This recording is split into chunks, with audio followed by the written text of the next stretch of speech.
Assalamualaikum warahmatullahi wabarakatuh. Perkenalkan, nama saya Putriana Nur Laila dengan NPM 22130240025 dari kelas A.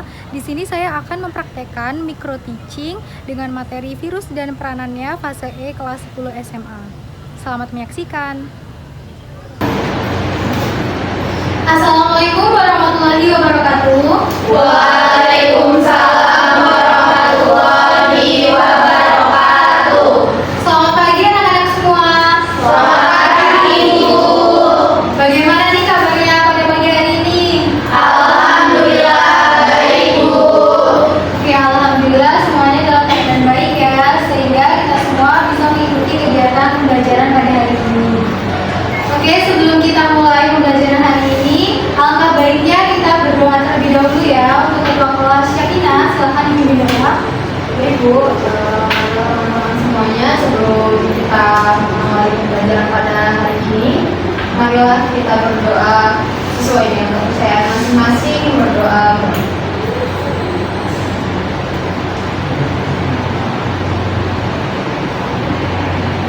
Berdoa selesai.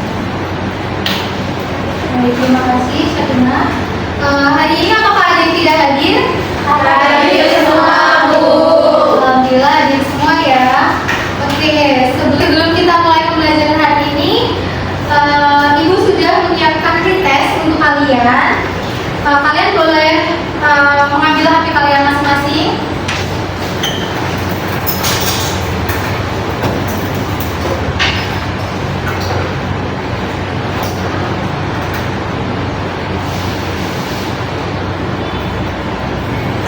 Di sini Ibu sudah tampilkan barcode untuk pretest kalian. Kalian bisa scan barcode yang ada di layar terlebih dahulu ya.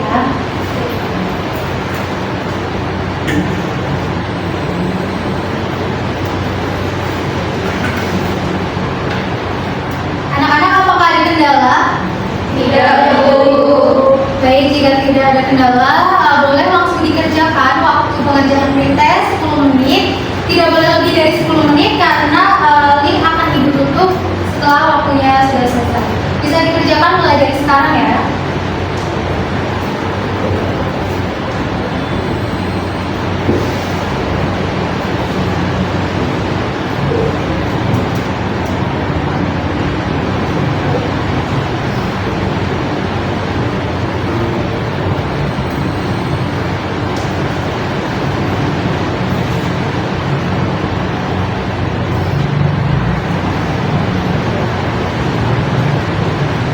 Anak-anak, waktunya tinggal 3 menit lagi ya.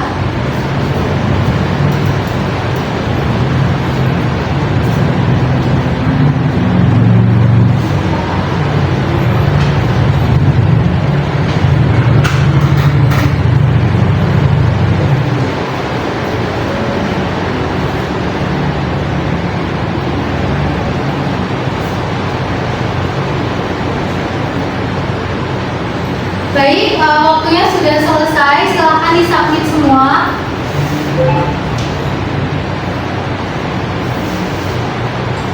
Apakah sudah disubmit semua? Sudah, Bu. Oke, kalau sudah, handphonenya bisa disimpan kembali ke dalam tas agar tidak mengganggu aktivitas pembelajaran kita pada hari ini. Baik, Ibu punya sesuatu nih buat kalian. Coba kalian perhatikan gambar yang ada di layar. Apakah ada yang tahu ini gambar apa? Saya, Bu. Iya, Nisa? Gambar tersebut merupakan seorang yang sedang terkena demam. Ya, betul. Ada yang ingin menjawab lagi? Saya, Bu. Iya, Del? Gambar tersebut merupakan seorang yang sedang terkena flu. Ya, betul sekali ya. Jadi, gambar tersebut merupakan seseorang yang sedang terkena flu dan juga demam. Nah, kira-kira flu dan juga demam itu disebabkan oleh apa sih? Saya, Bu. Iya, Bu. Disebabkan oleh makan makanan yang tidak sehat, Bu. Ya, betul. Ada jawaban lagi? Iya, Sania. Disebabkan oleh virus, Bu. Iya, betul ya. Jadi, demam dan juga flu itu disebabkan oleh virus. Nah, ada yang tahu nggak nih virus itu digolongkan sebagai makhluk hidup atau benda mati nih? Ya, Bu. Iya ya, Bu. Virus digolongkan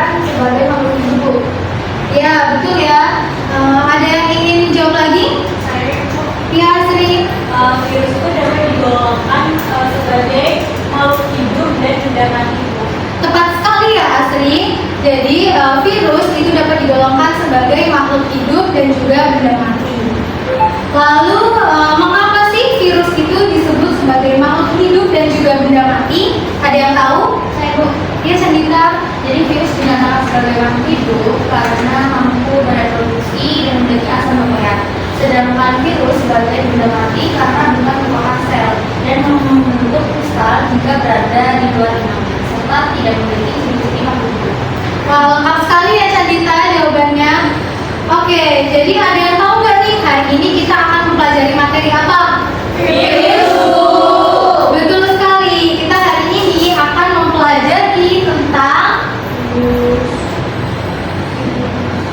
virus dan penanganannya.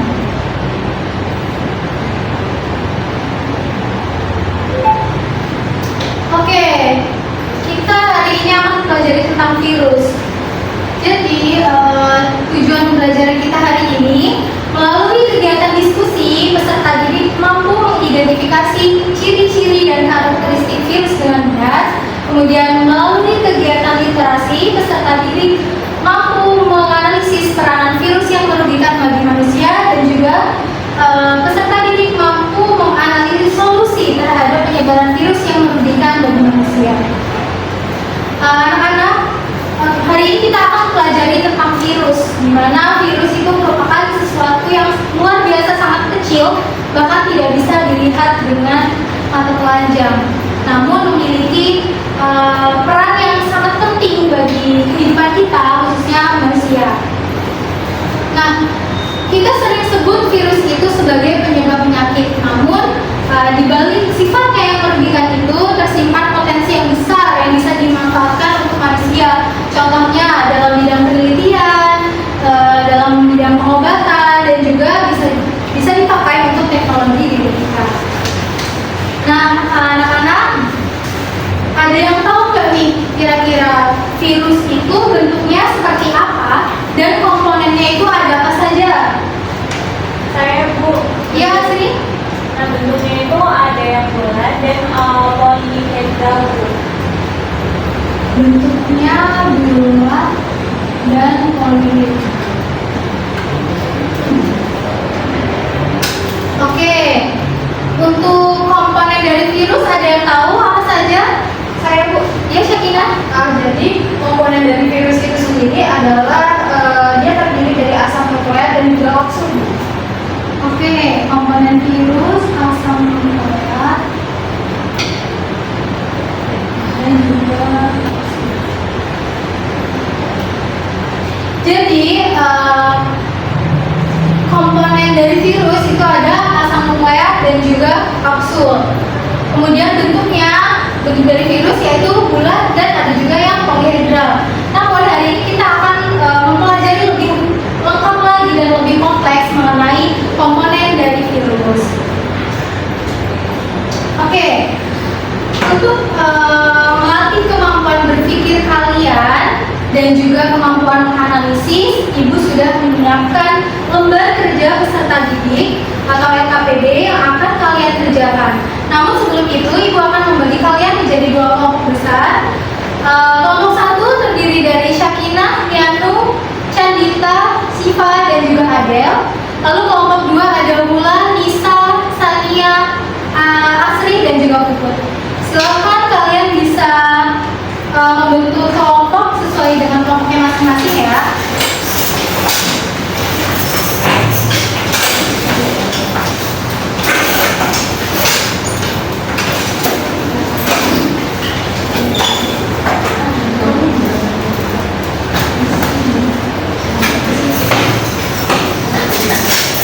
Tolong antara kelompok 1 dan 2 diberi jarak ya.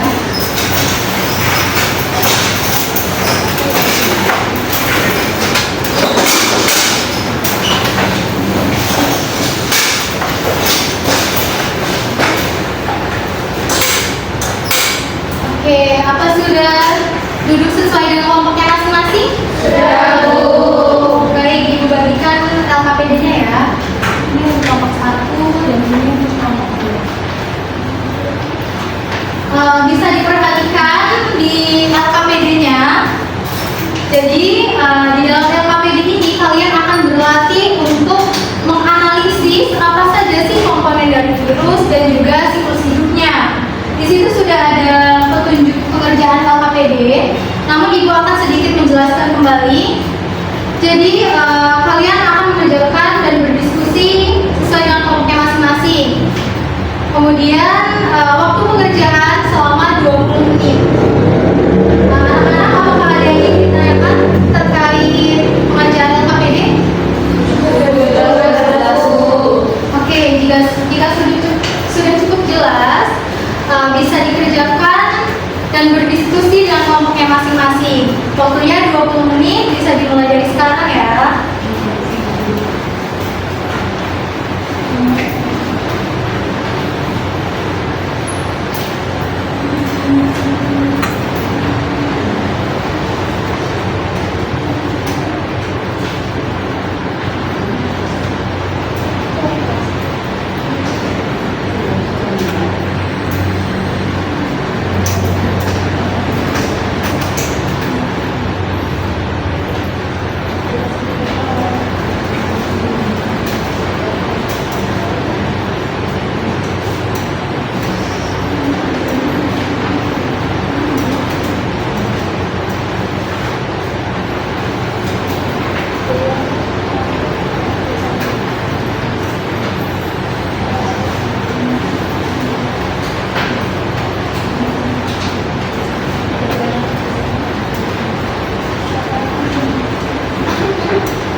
Anak-anak, waktunya tinggal 5 menit lagi ya.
Anak-anak ada kesulitan tidak nih saat pengerjaan LKPD? Tidak. Oke, bisa dilanjutkan ya. Sudah selesai belum? Belum. Kelompok 2 bagaimana, sudah selesai belum? Belum.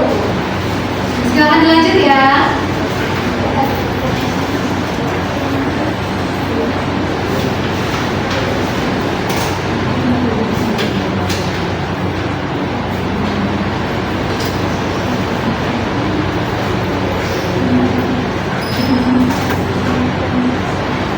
Oke, waktunya sudah habis anak-anak. Sudah selesai semua? Sudah. Baik, coba perhatikan ke depan semua ya. Oke, jadi setelah ini satu kelompok akan presentasi ke depan, kemudian satu kelompok lagi memberikan pendapat atau masukan, boleh juga bertanya pada kelompok yang presentasi. Kira-kira ada yang ingin maju ke depan tidak antara kelompok 1 dan kelompok 2?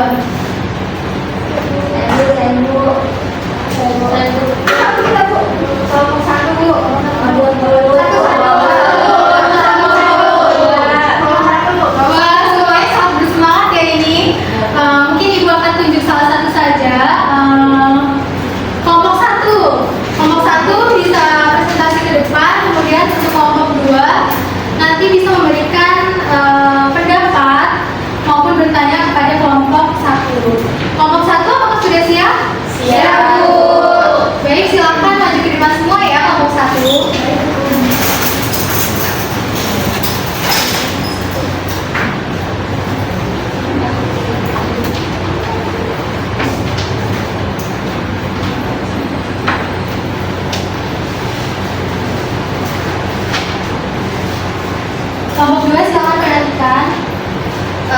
Baik, Assalamualaikum warahmatullahi wabarakatuh. Waalaikumsalam warahmatullahi wabarakatuh. Baik teman-teman, di sini kami dari kelompok 1. Sebelumnya izin Ibu Laila selaku guru pengaku.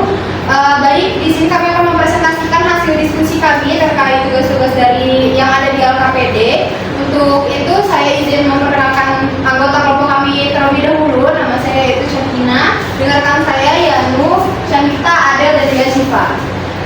Baik, di sini untuk materi yang ada di LKPD dan juga jawaban yang sudah kami diskusikan, bahwa virus itu sendiri terdiri dari beberapa komponen utama yang menentukan struktur dan juga fungsinya. Berikut adalah komponen-komponen utama virus, yaitu yang pertama asam nukleat, DNA, dan juga RNA. Yang dimana virus ini mengandung materi genetik berupa DNA atau deoksiribonukleik asid dan juga RNA atau ribonukleik asid yang bisa berupa rangkai tunggal atau ganda. Asam nukleat ini membawa informasi genetik yang diperlukan untuk menginfeksi sel inang dan juga mereplikasi virus baru. Yang kedua itu ada kapsid atau protein serubung, yang dimana kapsid ini adalah lapisan protein yang melindungi asam nukleat virus. Kapsid ini terdiri dari subunit protein yang disebut kapsomer. Bentuk kapsid ini bervariasi termasuk helix, icosahedral atau lebih kompleks. Yang ketiga ada envelope atau selubung lipid, yang dimana ada beberapa virus seperti virus influenza dan juga HIV memiliki envelope yang terbentuk dari lipid dan juga protein. Envelope ini berasal dari membran sel inang yang mengandung glikoprotein yang membantu virus menginfeksi sel inang. Yang keempat itu ada glikoprotein atau protein permukaan, yaitu glikoprotein pada envelope virus ini berfungsi sebagai protein pengikat yang memungkinkan virus menempel dan juga memasuki sel inang. Mereka juga berperan dalam pengenalan oleh sistem kekebalan tubuh.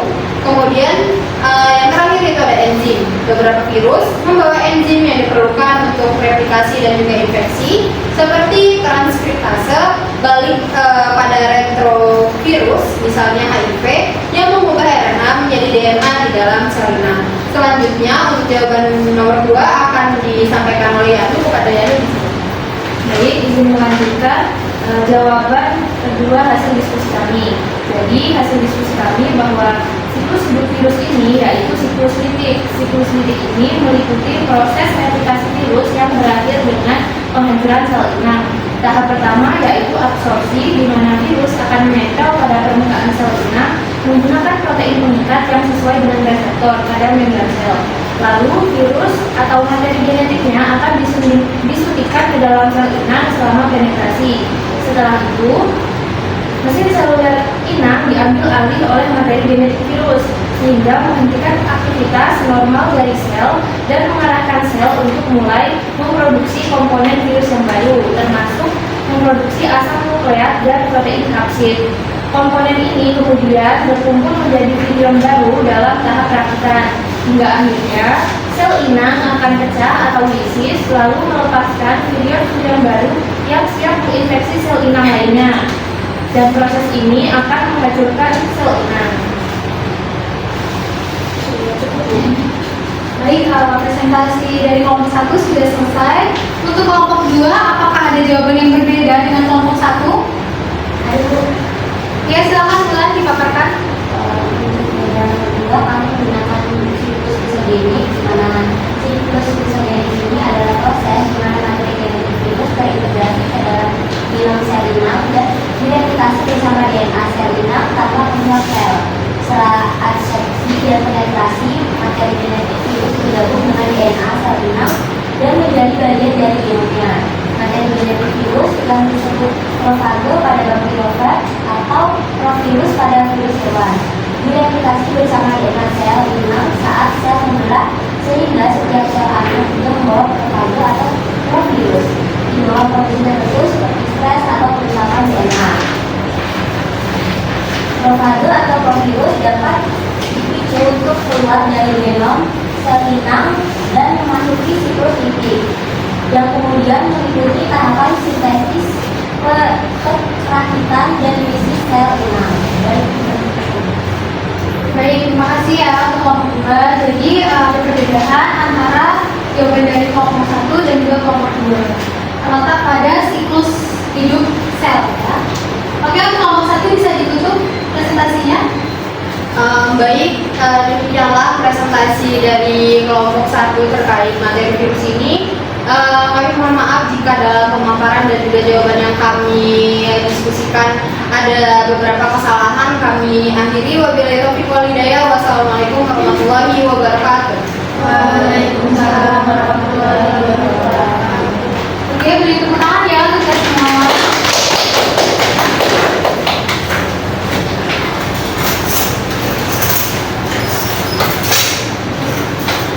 Baik, silakan bisa disusun kembali bangkunya.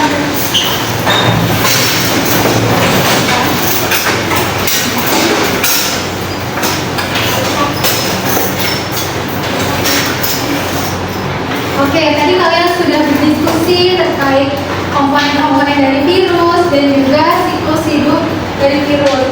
Dan tadi juga jawaban dari kelompok 1 dan kelompok 2 saling melengkapi pada bagian siklus hidup virus.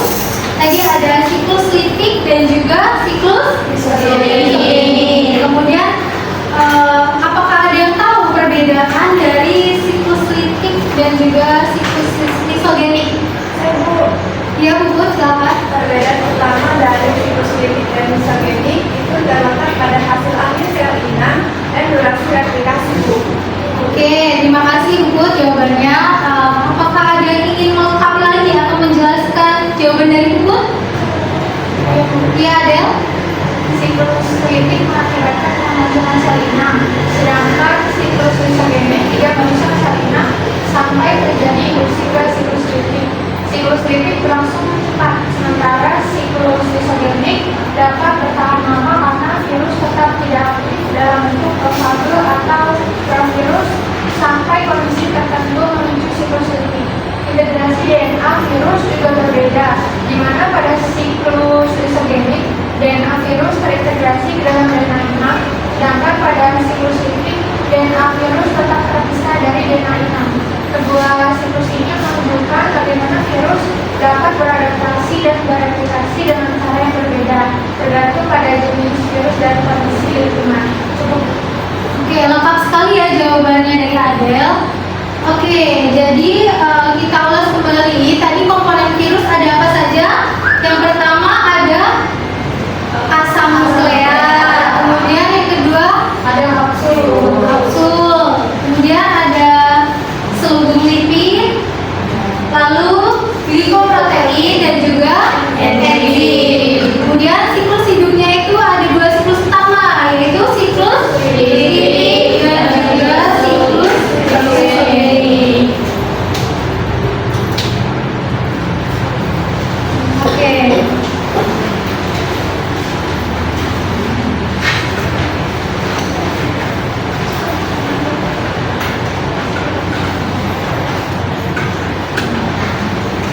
Oke, baik. Sebelum kita mengakhiri kegiatan pembelajaran kita pada hari ini, adakah yang ingin memberi kesimpulan kembali nih terkait materi yang kita dapatkan pada hari ini? Saya Bu. Ya, Siva, silakan. Jadi virus itu merupakan mikroorganisme yang tidak dapat dilihat secara langsung, namun memiliki peranan dalam kehidupan manusia baik merugikan atau menguntungkan. Jadi kesimpulannya itu komponen virus itu terdiri dari asam nukleat, kapsid, selubung lipid, glikoprotein, dan enzim. Nah, virus itu mengalami bereplikasi melalui dua siklus utama, yaitu siklus lipid dan siklus isogenik. Mungkin segitu itu dari saya. Oke, terima kasih ya jawabannya dari Siva, sangat lengkap. Baik, materi kita sudah selesai sampai di sini. Untuk pekan depan kita masih mempelajari tentang virus, namun berfokus pada peranannya. Jadi Ibu minta kalian membaca dari rumah sebelum memulai pembelajaran, baik itu dari buku maupun dari internet tentang peranan dari virus. Baik, sebelum Ibu tutup, apakah ada yang ingin ditanyakan terkait materi kita pada hari ini? Cukup. Oke, sudah cukup ya. Sebelum ditutup, alangkah baiknya kita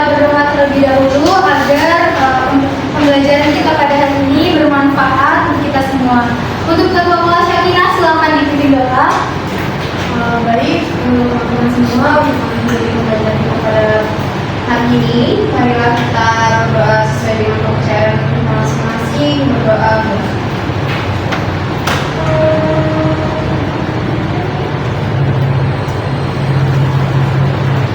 Doa selesai. Baik, cukup sekian ya materi kita pada hari ini. Ibu akhiri, wassalamualaikum warahmatullahi wabarakatuh. Waalaikumsalam warahmatullahi wabarakatuh. Terima kasih, Bu. Sekian micro teaching dari saya akhiri. Wassalamualaikum warahmatullahi wabarakatuh.